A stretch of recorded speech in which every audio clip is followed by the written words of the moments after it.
To find an absolute extrema for a function f that's continuous on a closed interval from a to b, we're going to look in two places. We're going to find all the critical numbers for f in the open interval from a to b, and then we're going to evaluate f at all the critical numbers in a to b. That means we're going to plug it into the original function and get the y values. We're also going to evaluate f at the endpoints a and b of the interval and then see what those y values are. Whichever y values are the largest are the absolute maximum, and the smallest is the absolute minimum.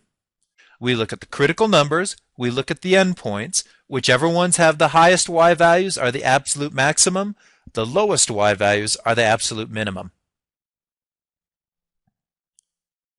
In this example, I want you to find the absolute extrema of f of x equals x cubed minus 6x squared plus 9x minus 8 on the closed interval from 0 to 5. This is a polynomial function, so I know it's continuous. I'm on a closed interval, so I know I'm going to be guaranteed to find an absolute max and an absolute min. The first thing I need to do is I need to find the critical numbers. So the derivative of f of x is 3x squared minus 12x plus 9. To find the critical numbers, I'm going to go ahead and try and factor that and then set it equal to 0. So I see a common 3 in each one of these coefficients. So when I pull the 3 out in front, I'm left with 3 times x squared minus 4x plus 3. Now I'm going to notice that this trinomial can be factored even farther. And when I do that, I get 3 times the quantity x minus 1 times the quantity x minus 3. Notice that the inside minus 1x, the outside minus 3x combine to give us minus 4x, and the last times the last does give us plus 3. So I know I've done that factoring correct. Now let's set it equal to 0. And I see 3 factors here. I know that each one of these factors can be equal to 0 with the exception of the first one because 3 can't equal 0. So either x minus 1 is equal to 0 or x minus 3 is equal to 0. Solving those for x, I get two critical numbers, x equals 1 or x equals 3. Now that I've got my critical numbers, and remember I also have the endpoints here, I need to put them into the original function and figure out what the corresponding y values are.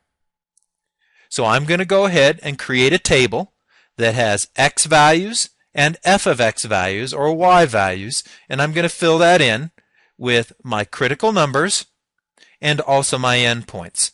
And notice I'm going to be filling them in with the y values, so I'm going to be putting them into f of x.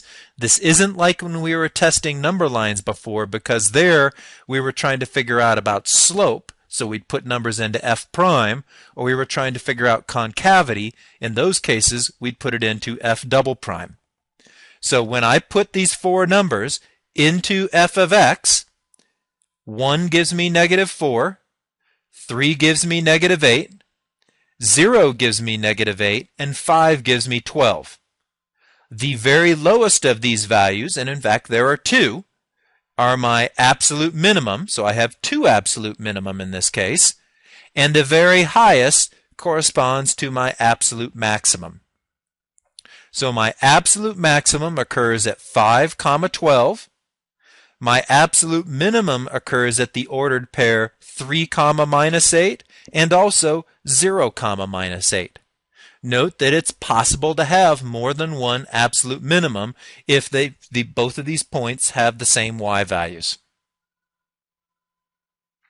If I look at the graph, I can see the point right here at 0, minus 8. I can also see the point over here at 3, minus 8.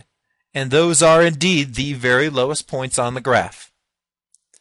Up here, I can see the point at 5, 12. That is the absolute maximum. So this graph verifies what I've just seen.